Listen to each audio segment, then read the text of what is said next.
அப்போஸ்தலருடைய நடபடிகள் 28ஆம் அதிகாரம். நாங்கள் தப்பி கரை சேர்ந்த பின்பு அந்த தீவின் பேர் மெலித்தா என்று அறிந்தோம். அந்நியராகிய அந்த தீவார் எங்களுக்கு பாராட்டின அன்பு கொஞ்சமல்ல. அந்த வேளையிலே பிடித்திருந்த மழைக்காகவும் குளிருக்காகவும் அவர்கள் நெருப்பை மூட்டி எங்கள் அனைவரையும் சேர்த்து கொண்டார்கள். பவுல் சில விறகுகளை வாரி அந்த நெருப்பின் மேல் போடுகையில் ஒரு விரியன் பாம்பு அனல் உரைத்து புறப்பட்டு அவனுடைய கையை கவ்விக்கொண்டது. விஷப்பூச்சி அவன் கையிலே தொங்குகிறதை அந்நியராகிய அந்த தீவார் கண்டபோது, இந்த மனுஷன் கொலை பாதகன், இதற்கு சந்தேகமில்லை, இவன் சமுத்திரத்துக்கு தப்பி வந்தும் பழியானது இவனை பிழைக்க ஒட்டவில்லை என்று தங்களுக்குள்ளே சொல்லிக் கொண்டார்கள். அவன் அந்த பூச்சியை தீயிலே உதறி போட்டு ஒரு தீங்கும் அடையாதிருந்தான். அவனுக்கு வீக்கம் கொண்டு அல்லது அவன் சடுதியாய் விழுந்து சாவான் என்று அவர்கள் பார்த்து கொண்டிருந்தார்கள். நெடுநேரமாய் பார்த்து கொண்டிருந்தும் ஒரு சேதமும் அவனுக்கு வராததை கண்டபோது வேறு சிந்தையாகி இவன் தேவன் என்று சொல்லிக் கொண்டார்கள். தீவுக்கு முதலாளியாகிய புபிலியு என்னும் பேர் கொண்டவனுடைய நிலங்கள் அந்த இடத்திற்கு சமீபமாயிருந்தது. அவன் எங்களை ஏற்றுக்கொண்டு 3 நாள் பட்சமாய் விசாரித்தான். புபிலியுனுடைய தகப்பன் ஜுரத்தினாலும் இரத்த பேதியினாலும் வருத்தப்பட்டு கிடந்தான். பவுல் அவனிடத்திற்கு போய் ஜெபம் பண்ணி அவன் மேல் கைகளை வைத்து அவனை குணமாக்கினான். இது நடந்த பின்பு தீவிலே இருந்த மற்ற வியாதிக்காரரும் வந்து குணமாக்கப்பட்டார்கள். அவர்கள் எங்களுக்கு அநேக மரியாதை செய்து நாங்கள் கப்பல் ஏறி போகிற போது எங்களுக்கு தேவையானவைகளை ஏற்றினார்கள். 3 மாதம் சென்ற பின்பு அந்த தீவிலே மழை காலத்திற்கு தங்கியிருந்த மிதுனம் என்னும் அடையாளமுடைய அலெக்சந்திரியா பட்டணத்து கப்பலில் நாங்கள் ஏறி புறப்பட்டு சீரகூசா பட்டணத்தை சேர்ந்து அங்கே 3 நாள் தங்கினோம். அவ்விடம் விட்டு சுற்றியோடி ரேகியோ துறைமுகத்துக்கு வந்து சேர்ந்தோம். மறுநாளில் தென்றற் காற்றெடுக்கையில் புறப்பட்டு 2ஆம் நாள் புத்தேயோலி பட்டணத்திற்கு வந்து அங்கே சகோதரரை கண்டோம். அவர்கள் எங்களை 7 நாள் தங்களிடத்தில் இருக்கும்படி வேண்டிக் கொண்டார்கள். அந்தபடி நாங்கள் இருந்து பின்பு ரோமாபுரிக்கு போனோம். அவ்விடத்திலுள்ள சகோதரர்கள் நாங்கள் வருகிற செய்தியை கேள்விப்பட்டு சிலர் அப்பியுபுரம் வரைக்கும் சிலர் 3 சத்திரம் வரைக்கும் எங்களுக்கு எதிர்கொண்டு வந்தார்கள். அவர்களை பவுல் கண்டு தேவனை ஸ்தோத்தரித்து தைரியமடைந்தான்.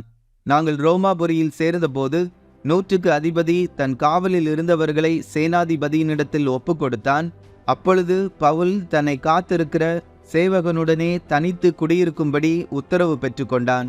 3 நாளைக்கு பின்பு பவுல் யூதரில் பிரதானமானவர்களை வரவழைத்தான். அவர்கள் கூடி வந்திருந்த போது அவன் அவர்களை நோக்கி, சகோதரரை, நம்முடைய ஜனங்களுக்கும் நம்முடைய முன்னோர்களின் முறைமைகளுக்கும் விரோதமானதொன்றையும் நான் செய்யாமல் இருந்தும் கட்டப்பட்டவனாக எருசலேமிலிருந்து ரோமர் கைகளில் ஒப்புக் கொடுக்கப்பட்டேன். அவர்கள் என்னை நியாயம் விசாரித்த போது மரணத்துக்கு ஏதுவான குற்றம் ஒன்றும் என்னிடத்தில் காணாதபடியினால் என்னை விடுதலையாக்க மனதாயிருந்தார்கள். யூதர்கள் அதற்கு எதிர் பேசின போது நான் ராயனுக்கு அபயமிட வேண்டியதாயிருந்தது. ஆயினும் என் ஜனத்தார் மேல் யாதொரு குற்றம் சாட்ட வேண்டுமென்று நான் அப்படி செய்யவில்லை. இந்த காரியத்தின் நிமித்தமே உங்களை காணவும் உங்களுடனே பேசவும் உங்களை அழைப்பித்தேன். இஸ்ரவேலுடைய நம்பிக்கைக்காகவே இந்த சங்கிலியால் கட்டப்பட்டிருக்கிறேன் என்றான். அதற்கு அவர்கள், உன்னை குறித்து யூதேயாவிலிருந்து எங்களுக்கு காகிதம் வரவும் இல்லை, வந்த சகோதரரில் ஒருவனும் உன் பேரில் ஒரு பொல்லாங்கை அறிவித்ததும் இல்லை, அதை பற்றி பேசினதும் இல்லை. எங்கும் இந்த மத பேதத்துக்கு விரோதமாய் பேசுகிறதாக நாங்கள் அறிந்திருக்கிறபடியால் இதை குறித்து உன்னுடைய அபிப்பிராயம் என்னவென்று கேட்டறிய விரும்புகிறோம் என்றார்கள். அதற்காக அவர்கள் ஒரு நாளை குறித்து அநேகம் பேர் அவன் தங்கியிருந்த வீட்டிற்கு அவனிடத்தில் வந்தார்கள். அவன் காலமே தொடங்கி சாயங்காலம் மட்டும் மோசேயின் நியாய பிரமாணத்திலும் தீர்க்கதரிசிகளின் ஆகமங்களிலும் இருந்து இயேசுவுக்கு அடுத்த விசேஷங்களை அவர்களுக்கு போதித்து தேவனுடைய ராஜ்யத்தை குறித்து சாட்சி கொடுத்து விஸ்தரித்து பேசினார். அவன் சொன்னவைகளை சிலர் விசுவாசித்தார்கள், சிலர் விசுவாசியாதிருந்தார்கள். இப்படி அவர்கள் ஒருவரோடொருவர் ஒவ்வாமலிருந்து புறப்பட்டு போகையில் பவுல் அவர்களுக்கு சொன்ன வாக்கியமாவது, நீங்கள் காதார கேட்டும் உணராதிருப்பீர்கள், கண்ணார கண்டும் பாராதிருப்பீர்கள். இவர்கள் கண்களினால் காணாமலும் காதுகளினால் கேளாமலும் இருதயத்தினால் உணர்ந்து குணப்படாமலும் நான் இவர்களை ஆரோக்கியமாக்காமலும் இருக்கும்படிக்கு இந்த ஜனத்தின் இருதயம் கொழுத்திருக்கிறது, காதுகளினால் மந்தமாய் கேட்டு தங்கள் கண்களை மூடிக்கொண்டார்கள் என்று இந்த ஜனத்தினிடத்தில் போய் சொல்லு என்பதை பரிசுத்த ஆவி ஏசாயா தீர்க்கதரிசியை கொண்டு நம்முடைய பிதாக்களுடனே நன்றாய் சொல்லி இருக்கிறார்.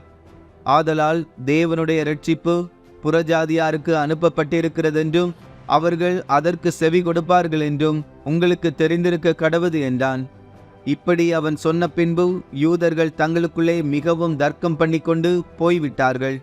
பின்பு பவுல் தனக்காக வாடகைக்கு வாங்கியிருந்த வீட்டிலே 2 வருஷம் முழுவதும் தங்கி தன்னிடத்தில் வந்த யாவரையும் ஏற்றுக்கொண்டு மிகுந்த தைரியத்துடனே தடையில்லாமல் தேவனுடைய ராஜ்யத்தை குறித்து பிரசங்கித்து கர்த்தராகிய இயேசு கிறிஸ்துவை பற்றிய விசேஷங்களை உபதேசித்து கொண்டிருந்தான்.